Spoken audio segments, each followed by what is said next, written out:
Good morning student. Last class में हमने शैक्षिक तकनीकी के क्षेत्र के बारे में पढ़ा था कि शैक्षिक तकनीकी के 4 क्षेत्र होते हैं: व्यवहार तकनीकी, बिहेवियरल टेक्नोलॉजी, अनुदेशन तकनीकी, इंस्ट्रक्शनल टेक्नोलॉजी, शिक्षण तकनीकी, टीचिंग टेक्नोलॉजी और अनुदेशन की रूपरेखा, इंस्ट्रक्शनल डिजाइन।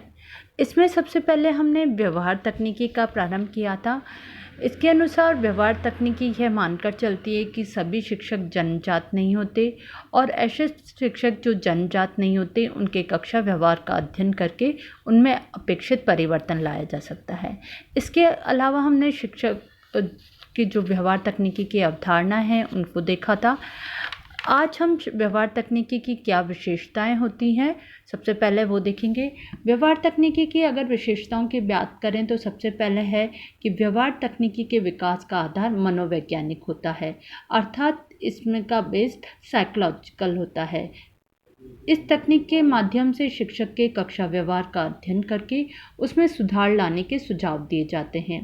क्लास में जो टीचर बिहेव कर रहा है, क्लासरूम बिहेवियर है, उसकी स्टडी की जाती है, उसको ऑब्जर्व किया जाता है, फिर उसमें क्या कमियां रह जाती हैं उसको सुधारने का प्रयास किया जाता है। व्यवहार तकनीकी में पुनर्बलन, रीइंफोर्समेंट और प्रतिपुष्टि, फीडबैक को ध्यान में रखकर कक्षा व्यवहार को सुधारने का प्रयास किया जाता है। जो क्लासरूम बिहेवियर है उसमें क्या अगर टीचर सही कार्य कर रहा है तो उसको रीइंफोर्समेंट, पुनर्बलन दिया जाता है, जो कि शाब्दिक अशाब्दिक दोनों प्रकार का होता है। साथ में उसके किए गए कार्य के तुरंत उसको प्रतिपुष्टि, फीडबैक दिया जाता है। उसमें क्या कमी रह गई उसको सुधारने के लिए उसको दोबारा अवसर दिया जाता है और प्रयास किया जाता है। व्यवहार तकनीकी सॉफ्टवेयर उपागम का अनुसरण करती है।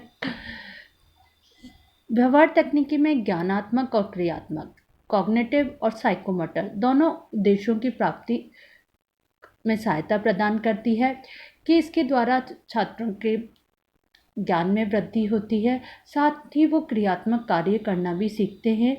इसलिए इसके द्वारा ज्ञानात्मक और क्रियात्मक दोनों उद्देश्यों की प्राप्ति होती है। इसके द्वारा शिक्षक के कक्षा व्यवहार स्वरूपों का अध्ययन किया जा सकता है। क्लासरूम में जो टीचर का बिहेवियर है उसका स्ट्रक्चर ऑब्जर्व किया जाता है और उसके व्यवहार में क्या सुधार किया जा सके इसके लिए आवश्यक सुझाव भी दिए जाते हैं। इस तकनीकी में शिक्षण क्रियाओं का मूल्यांकन वस्तुनिष्ठ दृष्टिकोण से किया जाता है। जो शिक्षण क्रियाएं हैं, टीचर बिहेवियर है, उनका इवैल्यूएशन ऑब्जेक्टिवली होता है कि शिक्षक सही कर रहा है, गलत कर रहा है, तो उसमें यस और नो में उसका आंसर होता है। व्यवहार तकनीकी का उद्देश्य कक्षा व्यवहार में अपेक्षित परिवर्तन लाना है, कि शिक्षक के कक्षा व्यवहार में अपेक्षित परिवर्तन लाया जा सके। शिक्षक के कक्षा व्यवहार में अगर कोई कमी है तो उसमें सुधार किया जा सके, इसका मुख्य उद्देश्य यही होता है। इस तकनीकी के द्वारा कक्षा के शाब्दिक, वर्बल और अशाब्दिक, नॉन वर्बल दोनों प्रकार के व्यवहारों का अध्ययन किया जा सकता है। क्लासरूम में टीचर और स्टूडेंट के बीच में वर्बल और नॉन वर्बल, शाब्दिक और अशाब्दिक दोनों प्रकार की क्रियाएं होती हैं और इन दोनों का अध्ययन इस तकनीकी में किया जाता है। इसके द्वारा पाठ्य वस्तु तथा विचारों के आदान प्रदान की शैली में सुधार और परिवर्तन लाया जा सकता है, कि अगर टीचर जो क्लासरूम में उसके विचारों के आदान प्रदान की प्रक्रिया है, उसके मेथड में कोई कमी है तो उसमें सुधार किया जा सकता है और आवश्यकता अनुसार परिवर्तन लाया जा सकता है। साथ ही इसके अगर हम व्यवहार तकनीकी की विषय वस्तु के बारे में देखें तो व्यवहार तकनीकी विषय वस्तु कंटेंट में सबसे पहले शिक्षक व्यवहार की परिभाषा, कि टीचर बिहेवियर क्या होता है ये देखते हैं। इसके बाद शिक्षक व्यवहार के सिद्धांत क्या हैं, ऐसे कौन कौन से सिद्धांत हैं जिस पर शिक्षक व्यवहार निर्भर करता है, उनकी क्या अवधारणाएं हैं, क्या अजम्पशन है, क्या मान्यताएं हैं, ये देखा जाता है।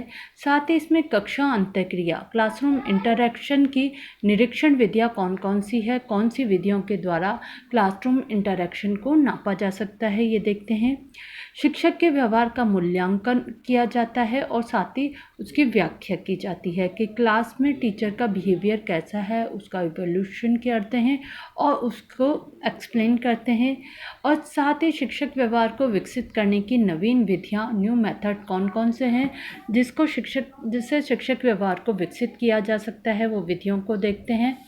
इसमें कुछ विधियाँ जो कि हम पहले पढ़ चुके हैं, जैसे माइक्रो टीचिंग, सूक्ष्म शिक्षण, जो कि 5 से 7 मिनट की क्रिया होती है। इसमें 5 से 7 मिनट में शिक्षक छोटे से कंटेंट को पढ़ाता है। उस कंटेंट में पढ़ाने में उसने क्या क्या कमी रह गई है कि उस शिक्षण कौशल के विकास में, तो ये देखा जाता है और उसको साथ ही तुरंत फीडबैक दिया जाता है, रीइंफोर्समेंट दिया जाता है, जिससे उसके व्यवहार में परिवर्तन लाया जा सके। एक और विधि है टीम टीचिंग, जिसको हम दल शिक्षण भी कहते हैं।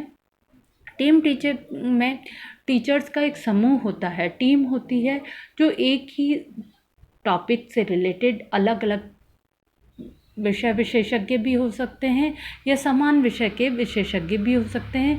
वो अपना अपना ज्ञान बालकों को एक ही समय में प्रदान करते हैं। एक टीम बनाकर टीचर्स कार्य करते हैं। साथ ही अनुकरणीय शिक्षण के द्वारा भी हम न्यू मेथड को यूज किया जा सकता है। प्रतिपुष्टिय विधियाँ, फीडबैक मेथड भी इसमें प्रयुक्त की जाती हैं, जिससे शिक्षक व्यवहार में सुधार लाने हेतु उपयोग किया जाता है। इस प्रकार कई विधियां हैं जिनके द्वारा हम शिक्षक व्यवहार में सुधार ला सकते हैं या सुधार लाने का प्रयास कर सकते हैं। धन्यवाद।